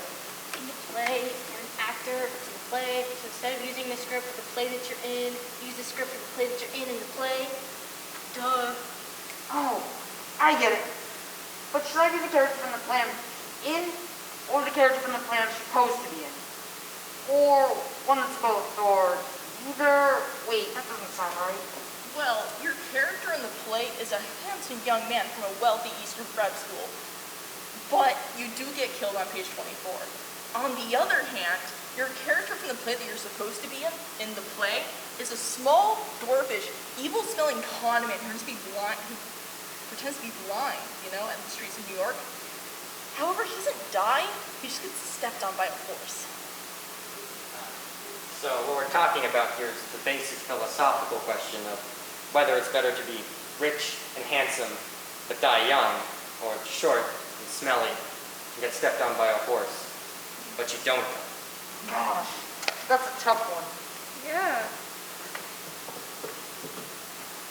All right, does someone have a line here? Nope. All my lines got cut. Fair enough. You know, this reminds me of when I was a little girl. One day, I went fishing No, with we my already did that. So? It was stupid enough the first time. Hey guys, sorry I'm late, but Bobby and I had to make a stop on the way. Yeah, I know what they were stopping for. Where's Bobby? Oh, he had to bring some of the other guys to Janet to tell me, but he'll be back. Shannon, did you see how Bobby pulled out of here? He almost smashed into Wilson's car. He was just fooling around. No, he wasn't. He's drunk. He's not drunk. He had like a few beers. No, more like a couple of six-packs. I can't believe you let him do that. What, am I, his mother? Besides, he's fine. Why can't he just chill? I don't believe you. You say you love him, but then you let him drink and drive. He was my boyfriend. But he's not, is he? Why can't you just accept the fact that he's my boyfriend and not yours? Here, Jennifer, have a beer. Or does that go against some of your, like, sad nerd rules? I'll get that. Yeah. There's a hot keg or something? Some wine over there. That was a policeman at the door. There's been an accident. It's Bobby. He's dead. Why didn't I just take his keys? I knew he was drunk, but I just stood there. I guess I didn't want to look like a nerd. I guess I really didn't love Bobby either. It's gotta be some kind of mistake. I mean, it can't be true. No. No, the only mistake was this. Just one question I want to know. What's that? Who's Bobby? I thought you guys knew. Never heard of him. Okay, then who were those two girls? Yeah, who were they? That was weird. Still, it's a shame about Bobby, huh? Yeah, he was a great guy. Hey man, the soundboard just spilled soda on the soundboard, so now we don't have any sound. We still don't know who the director is. Okay, well when he sure it shows up, tell him we need new Fresnel, blue gels, soundboard, and a new sound man. I'm gonna go get a smoke. Wait. What's your name? Crew chief? No, the real name.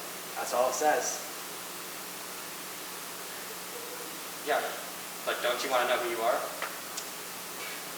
No, I'm gonna go get a smoke. Actors. Sorry I'm late, guys. Who are you? Not today, Melissa. I'm not in the mood. Who's Melissa? And who are you? All right. I'm sorry I'm late, okay? I know I gave you all a lecture just yesterday on how irresponsible actors are because they're always late. The director is late today. I apologize, but I've just had one of the worst days of my life.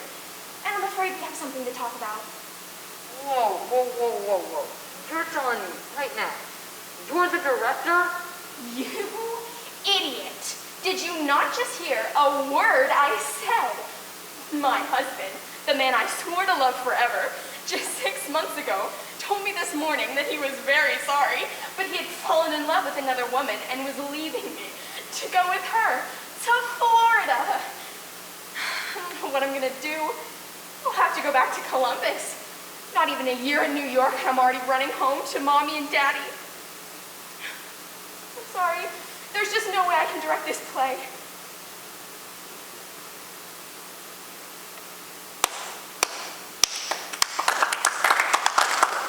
That was really good. Yeah, especially the way she started out angry and they got softer and softer, and all those little choking sounds she made just before she cried. Incredible. What are you talking about? I mean, I don't know. It wasn't bad, don't get me wrong. But I think it would have been a lot more effective if she was more devastated, almost out of control with grief. She's too calm. What are you talking about? Your scene. What scene? This isn't a scene. This is my life. I mean, that was kind of better, but you have to be more emotional. It really connects with the audience more deeply. Definitely. I think you need to change some lines. They just sound a bit cliche, don't you think? Yeah, especially the one about the waitress in Florida. It's done 1,000,000 times. This isn't some play I'm talking about. This is my life.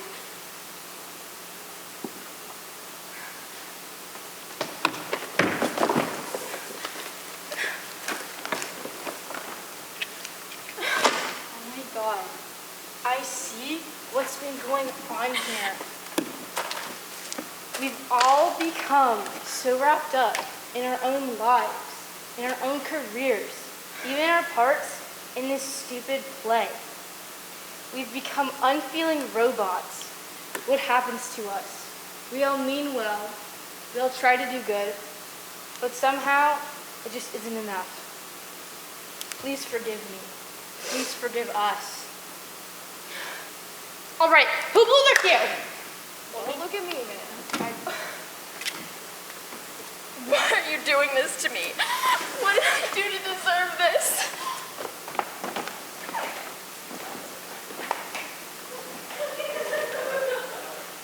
Nice exit. Yeah, that was really effective. Well, It's getting late. does anyone have any idea how we get out of here? Nothing here. Still nothing. Well, we have to do something. We can't just stay here forever.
like to give a shout out to my amazing cast and crew for all of the hard work that they put into this project.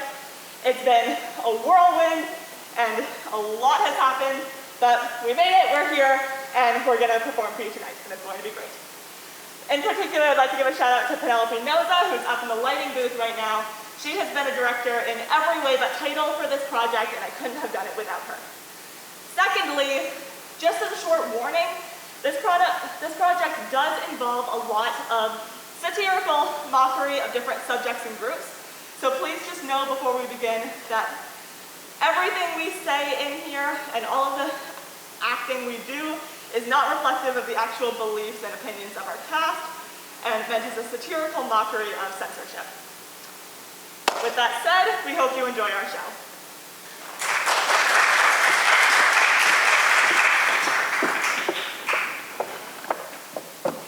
Good evening, ladies and gentlemen, and thank you for joining us for this special presentation.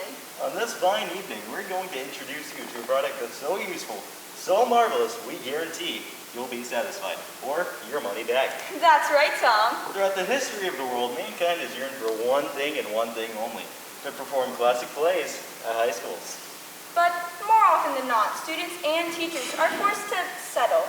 Instead of performing what they'd like to perform, they're forced to perform a less than classic play, all because of the offensive material in their original choice. Until now. Indeed. We at Big Corporation Incorporated have developed a product scientifically proven to be the answer to any theater company in need. That product is the Script Cleaner 5000! Shelly, how does this amazing product work? Well, it's quite simple, Tom. Allow me to set up a scenario. I'm the drama teacher of a high school. Okay. And I want to perform David Mamet's Glengarry Glen Ross, but it's just filled with ugly words. Goodness gracious. Now, I'd lose my job if I were to allow my students to say curse words on stage. What should I do? I suppose you'd have to choose a different play by David Mamet. One without curse words. A fun idea, but no. You'd choose a play by a different author? Wrong again. I would perform Glengarry Glen Ross by David Mamet. But how? With the Script Cleaner 5000, any production can be automatically wiped clean of all offensive words. I don't understand. Well, actions speak louder than words, don't they, Tom? I'll say, Shelley. I will show you what I mean. We will now present a gripping scene from David Mamet's Glengarry Glen Ross, but not before treating it with our very own Script Cleaner 5000. Ladies and gentlemen, we present you David Mamet as you've never seen him before.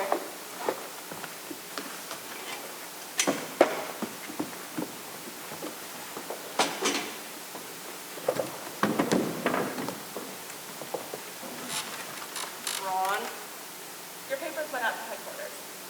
You deposited the cash? We, Mr. Williamson.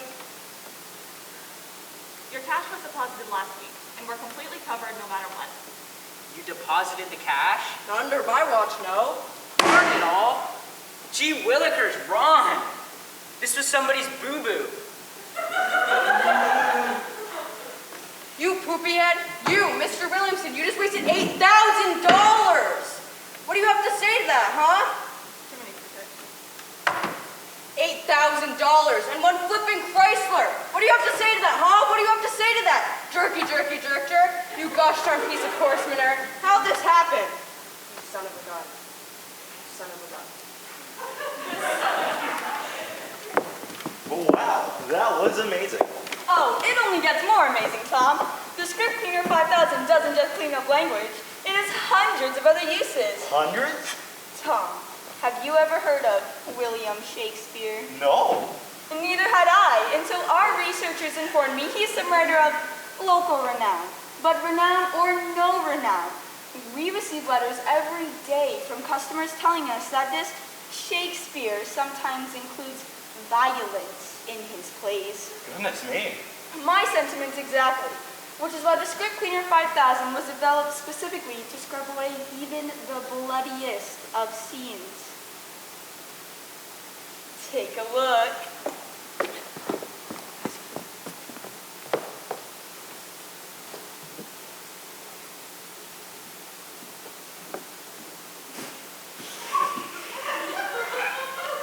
Oh, that outfit brings me right back to my youth, Tom. The good old days, some might say. Shelley, you dinosaur.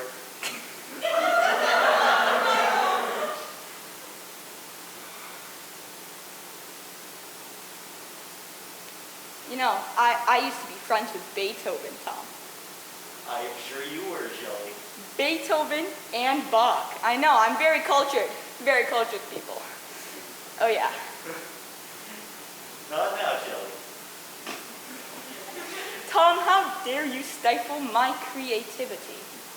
Shelley, your creativity is fine, Shelley. You have the wisdom of 1,000 years, I'm sure. Oh, they're going now. Oh. Boy, this shall not excuse the injuries that thou have done me. Therefore, turn and draw. I do protest, I never injured thee, but loved thee better than thou canst devise, till thou shalt know the reason of my love. And so, good Capulet, whose name I tender as dearly as my own, be satisfied. Oh, calm, dishonorable, vile submission. Alice Dakota carries it away.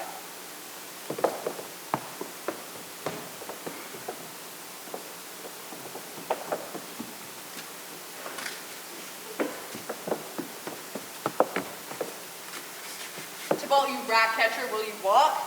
What wouldst thou have with me? Oh, good king of cats, nothing but one of your 9 lives. I am for you.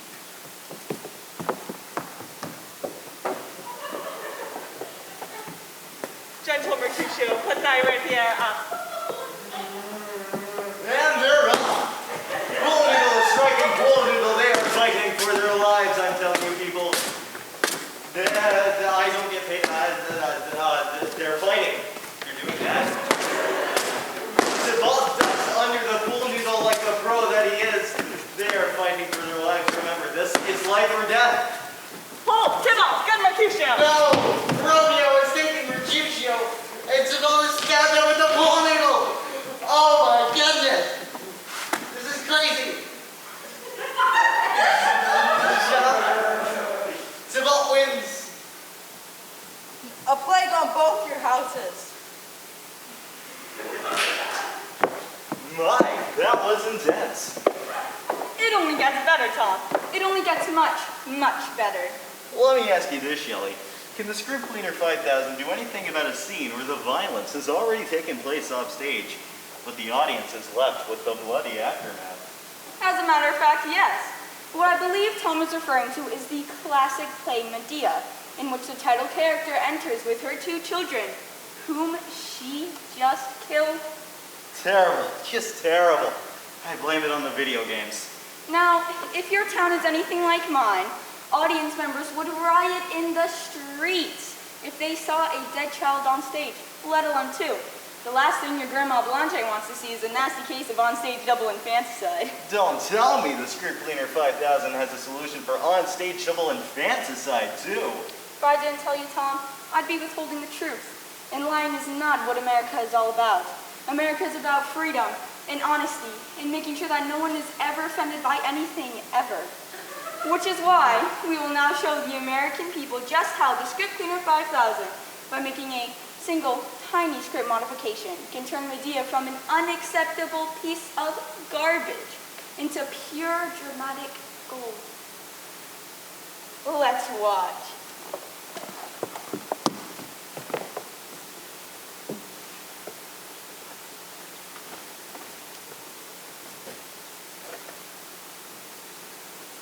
Your boys are dead, killed by their own mother.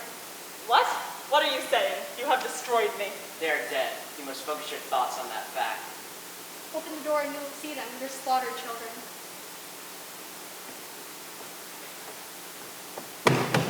You in there! Remove the bar on the door at once, so I may see 2 things.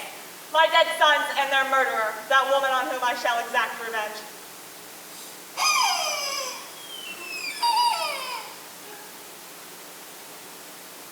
Why are you shaking the doors like that, trying to find the bodies and me, the one who killed them? Stop trying. If you want something from me, then say so, but you'll never have me in your grasp.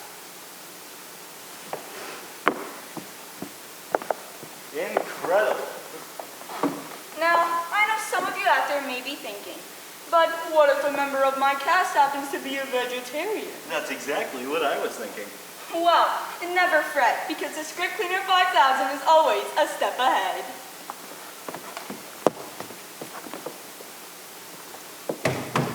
You in there! Remove the bar on the door at once, so I may see 2 things. my dead sons and their murderer, that woman on whom I shall exact revenge. Why are you shaking the doors like that, trying to find the bodies and me, the one who killed them? Stop trying. If you want something from me, then say so, but you'll never have me in your grasp. That was amazing. I'm telling you, Tom, this character is so amazing, so fantastic, and so effective at removing the offensive parts of plays, you'd have to be an idiot to pass this offer up. Now, Shelley, how about scenes that, how shall I say it, have relations between a man and a woman? I'm glad you asked, Tom. As we all know, many classic plays contain scenes that involve nudity and the act of bedtime intimacy. Ugh. And as we all know, there is no place for this on a high school stage. Because teenagers do not partake in such actions. Precisely. Which is why we developed the Script Cleaner 5000 to be able to wipe away any situation involving the consummation of love. Ugh. Well, let's watch as the Script Cleaner 5000 works its magic on Terrence McNally's award-winning drama, Frankie and Johnny in the Clair de Lune.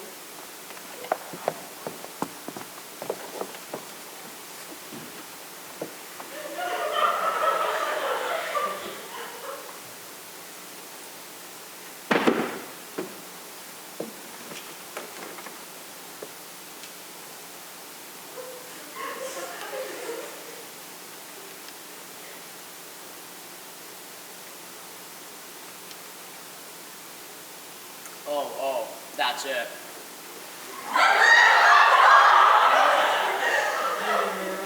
My oh my. Oh Johnny. Oh. Yes. That's right. You got it. Oh. All right. Oh. Oh. Oh. Oh. That was amazing. Was it good for you?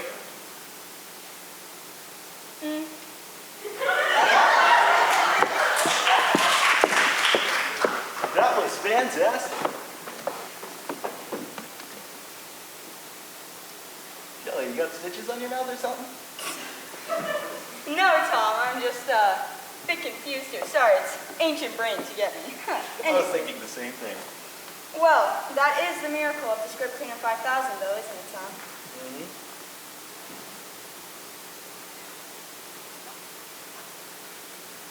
What else can this product do for me? I'm glad you asked, finally. Have you ever had problems with drugs, Tom? Have I? Well, the Script Cleaner 5000 can turn such problems into solutions. Never again will your audiences have to face the realities of drug use. Hug use, ladies and gentlemen, not drug use. To demonstrate what I mean, we will present a scene from Kenneth Lonergan's critically acclaimed play, This Is Our Youth. The scene you are about to witness involves two young adults in 1982 and their experience with drugs.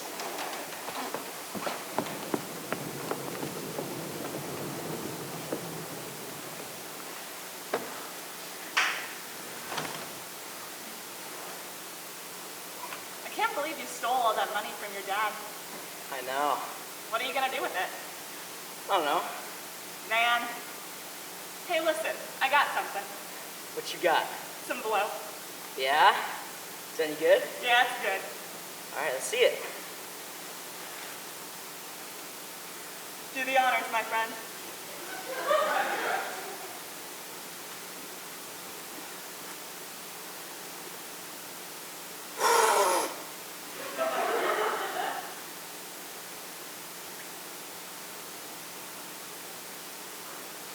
This sucks.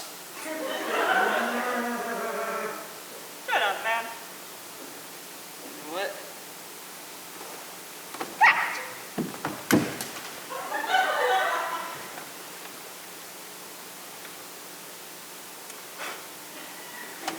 Yeah, that's hot. That scene used to be about drugs? Now, we move on to an even more complex feature of the Script Cleaner 5000. It cleans scripts of something more damaging than cocaine, homosexuality. What do you know about homosexuals, Tom?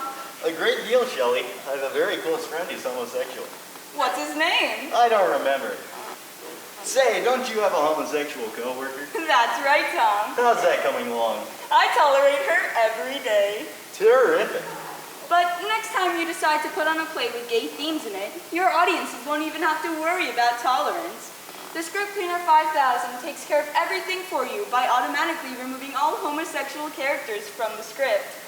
The alterations are so subtle, you won't even notice the difference. Fantastic. Let's watch as the Script Cleaner 5000 works its magic on, let me check here.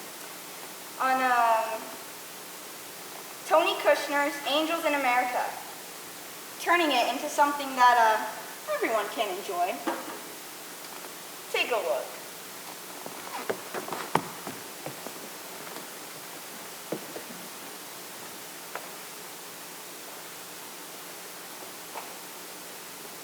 Where do you go every night?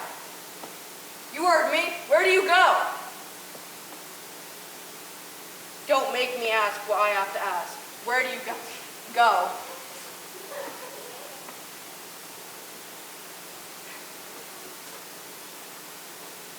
Don't make me ask what you already know. Give me the answer to the question. Are you gay? If you walk away right now, so help me. Now answer the question. Are you? Because I'm your wife, Joe. Because I'm...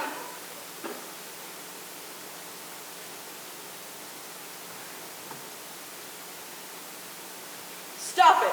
Give me a real answer. Give me a real answer. Oh, wow. The actor playing Joe has Tony Award written all over him. While we're on the subject of awards, in 1996, the world was taken by storm by a Pulitzer and Tony Award-winning phenomenon called Rent. Rent is a rock opera that deals with a number of issues, including sex, drug use, mugging, strippers, violence, riding, gays, lesbians, homelessness, drag queens, suicide, and AIDS. Those things are bad, Shelley. Is there cursing? Oh, Tom, there's rarely a moment without it. Don't tell me the Script Cleaner 5000 can fix that train wreck. I won't tell you. I'll show you. Ladies and gentlemen, I bring you the musical sensation Rent, free of all offensive material.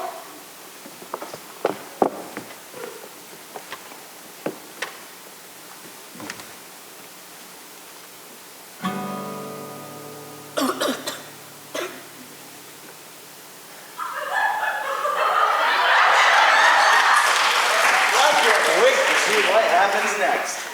As you've seen tonight, ladies and gentlemen, the Script Cleaner 5000 is an amazing product, and it will take care of any problem a theater company faces, no matter what inappropriate material a playwright foolishly wrote. And that's not all. It isn't? It isn't.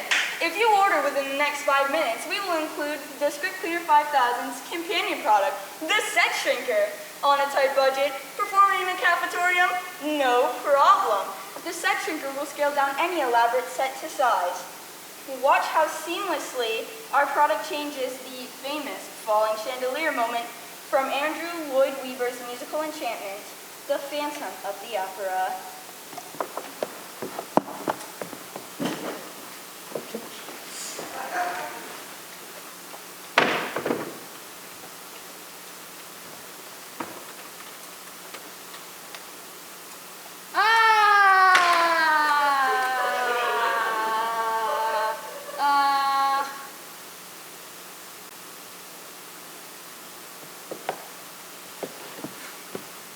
Well, I'm convinced.